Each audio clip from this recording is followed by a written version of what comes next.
Hey guys, it is Tristan with Nerdettes Newsstand, and I want to talk about a crossover event that could be happening between Marvel and DC. Now, if you've been at this channel for any length of time, you will remember my Doomsday Clock 12 video.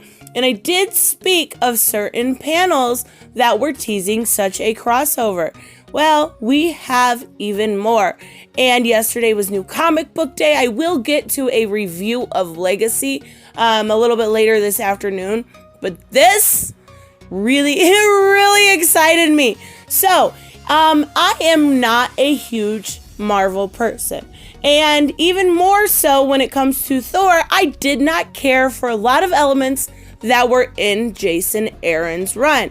Now, Donny Cates as a person is not my favorite, but the man has talent. That's non-negotiable. So, I checked out Thor #1. Okay, it was good. It was really good. The art by Klein, my God, is fantastic. Now, Thor 2 came out yesterday, and I'm looking at this, and I'm like, right away, what? What am I looking at, right? So, let's actually go through these panels and see that Marvel literally killed off the DC Universe. Now, this is going to tie in with what I talked about when it came to Doomsday Clock, but it is how it is done. We have this kind of running narrative, right? It's Silver Surfer. He is talking about what would you do if the Black Winter came. Now, if you are unfamiliar with the comics, again, this is going to have spoilers for not only Doomsday Clock, but Thor 1 and 2. So, there's your warning. I never give warnings. I should. I should be better about it. So, Black Winter was something done by Jack Kirby. It's a mysterious new event that we're looking at that Donny Cates is playing off of Jack Kirby. And it basically killed everybody in Galactus universe. So Galactus is kind of the key to all of this, right? He is the one sole survivor. We also did see it mentioned briefly in Silver Surfer Black #4. But when you look into the Black Winter, it appears as your one true death. So I think that is going to have something to do with, and I could be totally off. So if you're looking into the Black Winter and you are Superman, you are going to see, more than likely, Doomsday, right? So when the Doomsday Clock #12 talks about a green behemoth, so is he looking at Hawk and thinking it is Doomsday? See, I don't know. There's a lot of ways we could spin this, but it is definitely being teased more and more. So let's get back to these panels. Now that we know what Black Winter is. So Black Winter, you have to pray to your gods, right? You don't know what's happening, you're praying to your gods. That's basically what Silver Surfer is saying. And your gods will arrive. Now we see this young man looking up, pointing. What is he pointing at? You would think Thor, right? We're reading Donny Cates' Thor. No, he is pointing to Superman.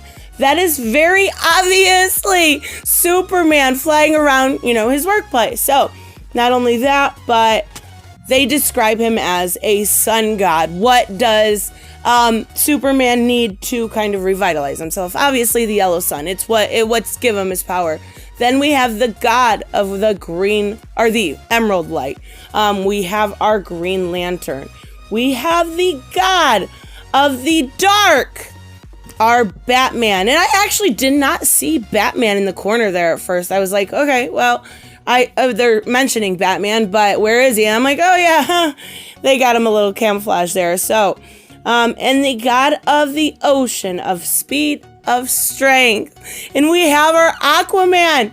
I absolutely love it. Now, it says the universe, like many's before it, will be protected by a League of Gods. So obviously that's a reference to the Justice League. And we do have a little hint at their light here. Many of them as powerful as those who have always known and marveled at. I love it. I was too excited reading this. And all of them united, powered, and beyond imagination in the belief of the faithful. So, yeah. Now, we're going to talk a little bit more about the Black Winter, but the most important part of this is the fact that we see Thor's eye here at the bottom. Now, Thor is looking into the black light and he's saying they will all die, but he says nay. And I love that. So I think that Thor is going to have this Black Winter is going to obviously affect the Marvel Universe. We're seeing it as it unfolds right now. But I think we are going to have a crossover because technically in Marvel world, they just killed their own universe, right? So, or killed DC Universe rather. But what are they going to have to do to bring it back? Are they going to bring it back? That's the problem. They are teasing this crossover so hard. Now, I want you to take a look at Doomsday Clock because I have talked about it. But if you don't remember, it says on July 10th, 2030. Of course, now these dates could be incorrect. We are seeing Justice League run just ended yesterday. And we saw a lot of them using time travel and stuff like that. So, this date could be irrelevant. We're not going to have to wait 10 years. If they're teasing this for 10 years, and I'm still making videos in 10 years, we all, as viewers and readers, have problems. So, says, the Secret Crisis begins. So throwing Superman into a brawl across the universe with Thor himself. So there's the connection back again. DC is saying how important Thor is. And a green behemoth, stronger than even Doomsday, who dies protecting Superman and these invaders. So this is what I'm saying on how I think it could possibly start. And again, these are just my theories, nothing more than that. If Black Winter shows you your true death, everybody knows one of the most famous storylines when it comes to Superman is the death of Superman. He was killed by Doomsday. We've got this here. A green behemoth coming in. It could mess with his perception. Him thinking that this green behemoth, aka Hawk, is Doomsday fight. And then I am assuming that the Hawk will sacrifice himself for the DC universe, the DC characters. But I don't know. Of course, any death in a crisis like that is, any death in a superhero comic is like a bad flu. Like they're out for a little while and they come back. So that's not even an issue.